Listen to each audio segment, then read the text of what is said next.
Hello everyone, and welcome to another video with Cass on the Maizuma channel.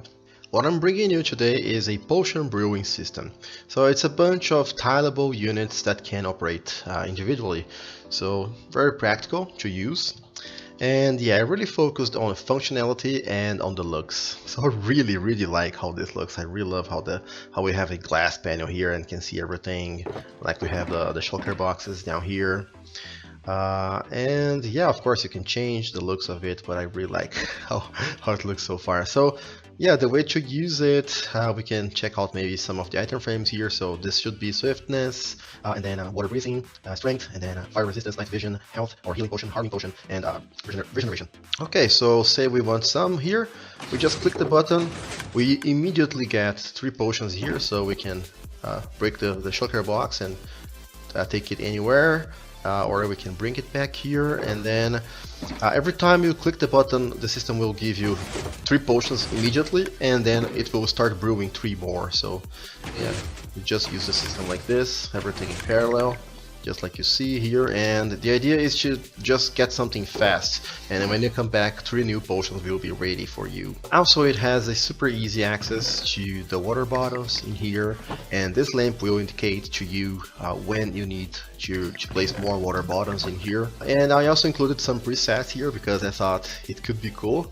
So yeah, of course you have to wait a little bit for the potions to get brewed, but let's see. I included this button here, and it has a preset. Like what you see down here is an encoder. The potion brewing system itself is back there. I'll talk about that in a minute, of course. And say you want to go to the nether.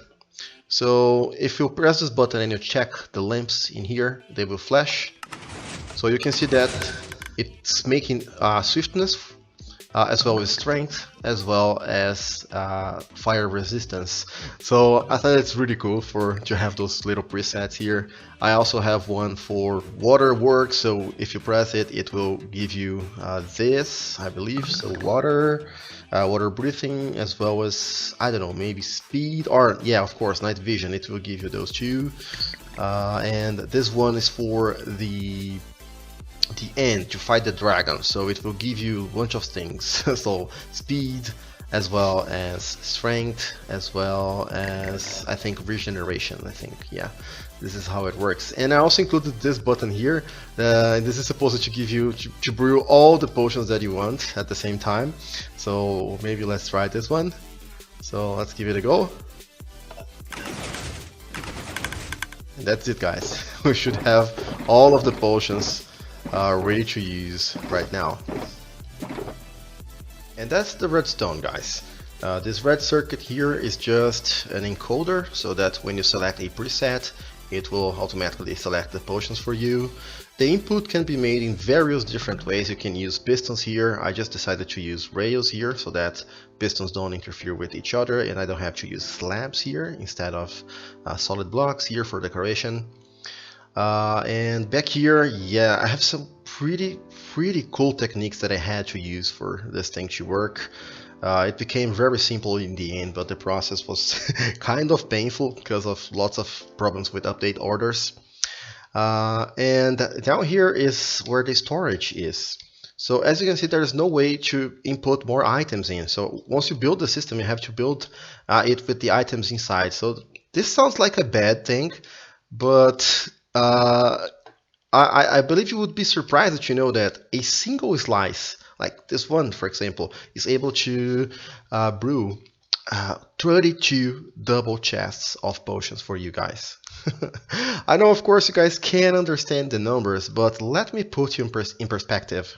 So this is what 32 double chests of items look like. And all of this is created by this single slice. Good enough? I hope so, guys. So let's move on to the tutorial. Okay, my system is going to be only 5 wide, but as I told you, the system is tileable, so you decide how far you want to go. I like to have lamps here to indicate what's going on, especially if I'm using the presets. And at this point we can place some observer blocks if I can, if I manage to place them in the right space. Okay, so now what I like to use here are rails, so we can alternate between those two kinds of rails here. Pretty simple. If you're placing those in a different direction, this can get really annoying, so let me just quickly show you how we go about this. So instead of this direction, we want to try to place it 90 degrees in this direction, so 2 here, and let me grab this from here, and they will start to do that. So we really don't want to have that. So what you do is you use those regular rails here, and this should help you. So place those, then these two, keep alternating. Oops, don't forget to place those two first, and then you have your lines. And when you're done with all your lines, just delete those blocks and proceed to do what I'm doing here. Delete those blocks from under here, have solid blocks here, and then we have regular pistons here.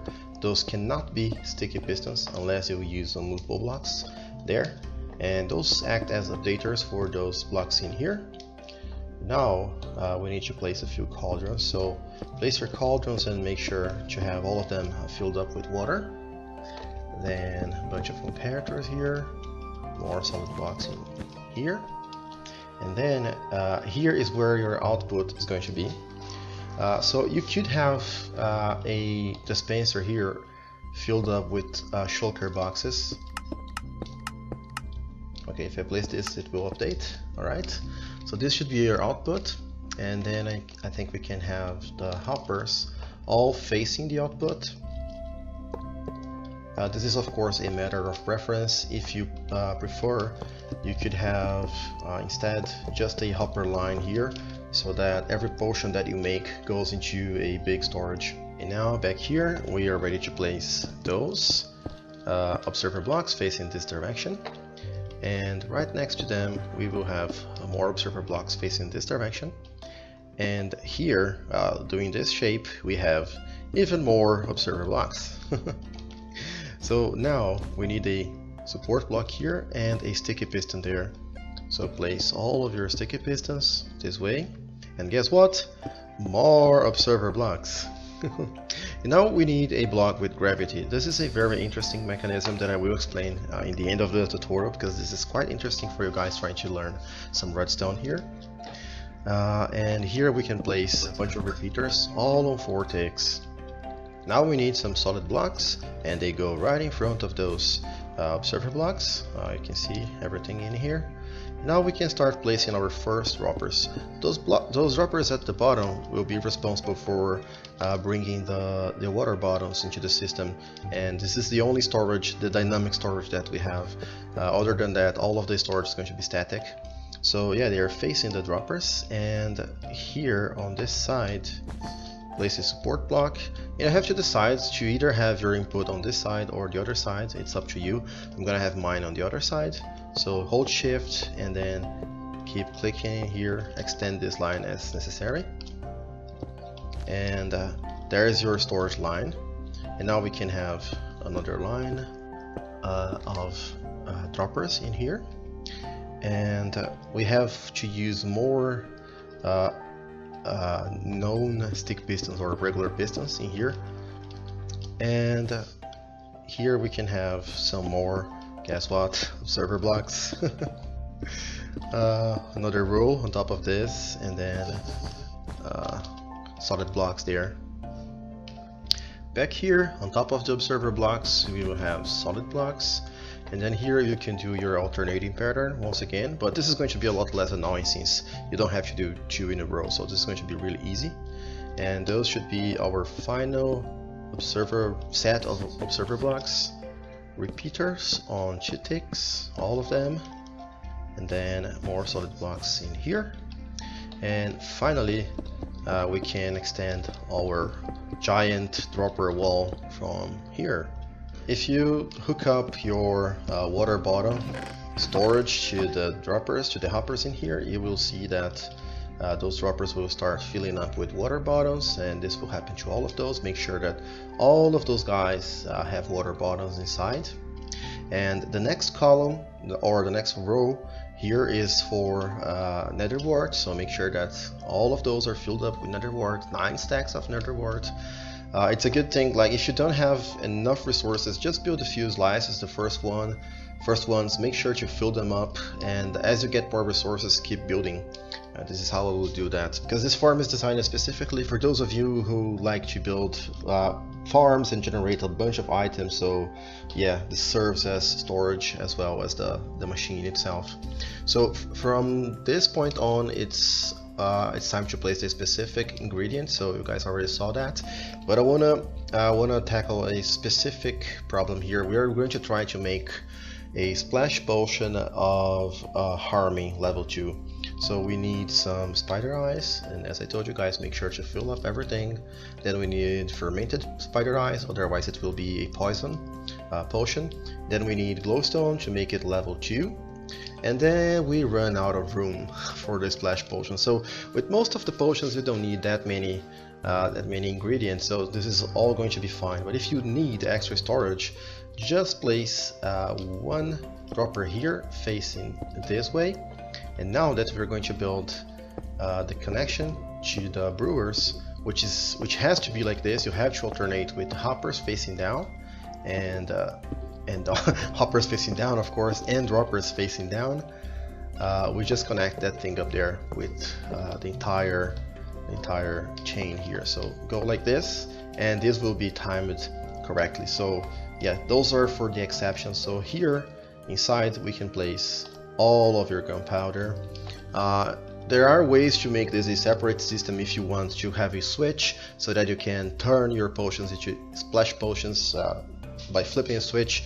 I can show you guys this in another video with a bunch of add-ons that I want to show as well for this farm. So just let me know in the comments if you want to see this. Okay, so let's finish this. So we now place our brewing stands down here, and you have to make sure to fill this up. So you need to place the blaze powder inside it, because there is no storage for the blaze powder in this case. I checked the wiki. I don't think it was very clear, but it says that a single piece of powder here is enough for you to brew 20 batches of potions. So this is enough for brewing 64 times 20, and what you have inside the droppers is 64 times 9. So a single stack of blaze powder here, according to the wiki, should be enough for all your needs. Alright guys, before we keep adding any sort of decoration here, it's important that we run the farm the first time. So what we will notice is that one bottle will always be stored in here, because otherwise you will only get 2 potions. Let this thing finish brewing, and I will show you what I mean.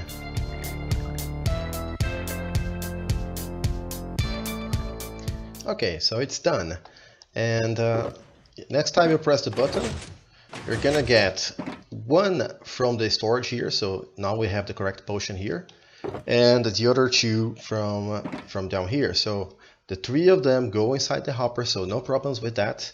But you will only get 2 of the new ones, but the old one should be correct. So all you need to do is to run the system once, and the next time all of them will work. So this is how I'm asking you guys to run the system at least one time. So now I think we can hook up, add some decoration here, maybe put some glass.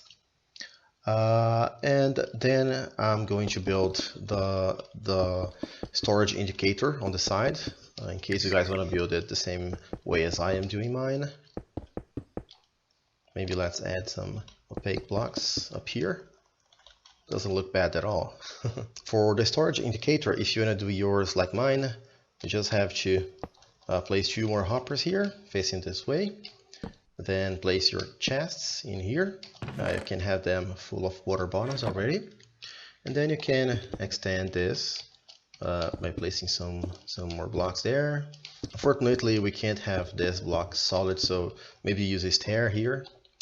You can have your lamp at this height, I guess, and then place a dropper facing this way and a hopper facing it.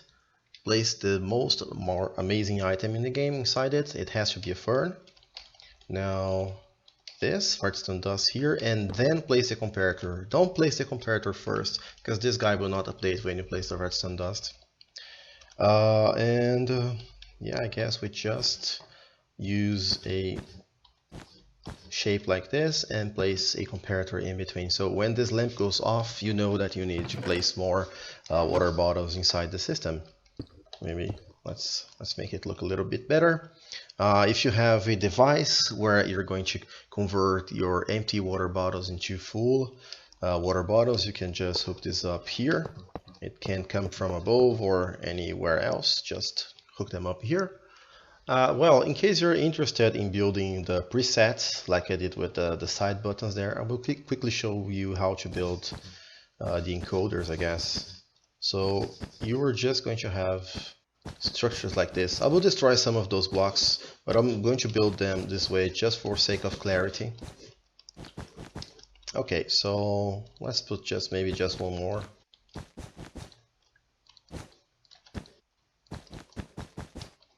Okay, so it goes like this. Here maybe it could be your input to the system. So this is going to be your first signal, and second one, oops, and third one. So you can save a little bit on resources if you use droppers in between. So the first ones, they have to be observer blocks, but for every 2 blocks you can use droppers this way. This could be a dropper as well. The reason why I make they face each other is because you can have an item inside and they will not click when you send the signal through. So maybe something like this, I don't know. And like this. You cannot prevent them from clicking if you place them here. You could use, for example, a trapdoor here, or maybe replace this with a solid block. I guess no, we cannot. A dropper and a trapdoor here, this would work as well.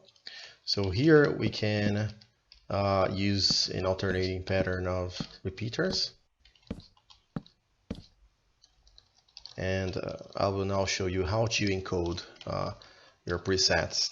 You're going to order your presets using those buttons in here, and then you can have redstone dust here. Well, this is not going to work, is it? You need to have something that will that the dispensers are the observers are capable of reading. So use redstone dust with droppers there. Okay. So now we have to encode any signals that you want in here. So say that for the first preset you want to activate this one as well as this one. So just place a observer here, another one here, and place back your solid blocks. For the second one you want to brew those 3 potions right in the middle. So just do the same here. It's a very simple encoder. And finally for the last one you just want to brew those 2, so, and this one as well, because this is very much complicated. Just place your thingies in here, and apparently I connected the signals, so yeah, my mistake. And that should be it, guys. I'll probably break the machine now because I'm not waiting for the correct time, but just so you guys can see the lamps, if I press this, those 3 will get activated if I press this one. So this is the encoder. You can cover your floor and do your decorations in here, and there you go, guys. And this is telling us that we need to do something, or maybe that items are transitioning from there. Alright guys, decided to record an extra section for those of you guys who are interested in knowing how the redstone works behind everything here.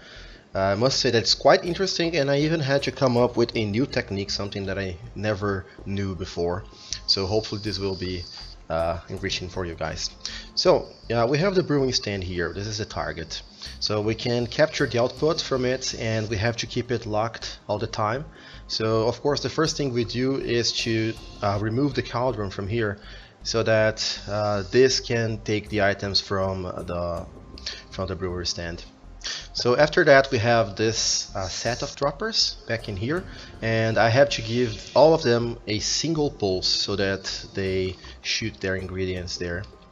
Except for this one at the bottom, because this takes care of the water bottles, and since this is a dropper I need to give these guys 3 pulses. This was most of the challenge was this, but also this section back here. Because what is really weird is that the ingredients will run out of order if you don't do this exactly like it is now. So if I break those blocks here, and my first design was like this, and surprisingly enough, this is really weird because the redstone is supposed to be the last ingredient here, but it comes right after the nether wart, even before the gas tier. So how come this guy up here gets down there before this guy in here? And I'm not even sure, because if you look at the back here, how this entire thing is fired is by powering this guy here. So this guy gets direct power or indirect power, and this guy gets bud power. And I used the second observer here to update this guy here. I didn't know this was possible, so I'm just powering a hopper here, and this guy is getting updated. I believe this is not about the hopper and just about this guy here, but this can cause an update here, which is awesome. So those guys get activated at the same time, and 2 ticks later the dropper with the redstone dust gets powered as well. But even so, the redstone dust gets in here first, and I worked a lot of different designs here. Trust me, this is a very small space, but you can get really complicated designs and even in this small space. So the only thing that sorted out the problem was this. I placed the alternating pattern with hoppers and droppers, and then it now works.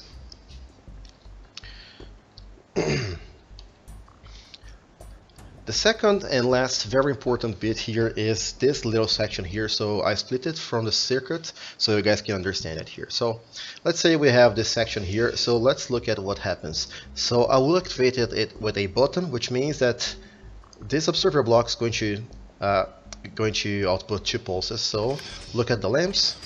Okay, so this guy blinks twice, and this other guy will blink twice as well.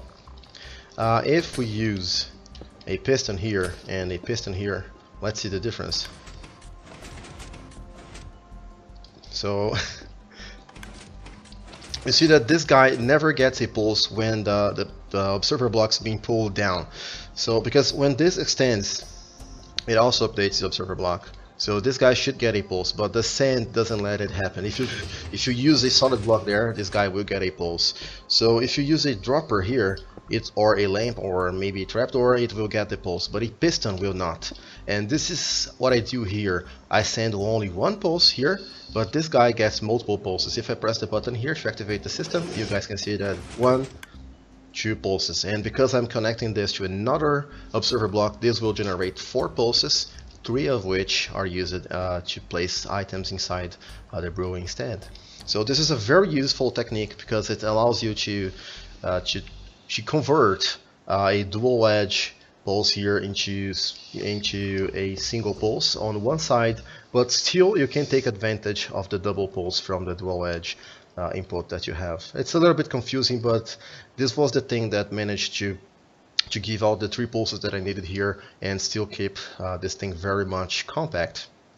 And I think that's about it. I think that's all that I wanted to mention.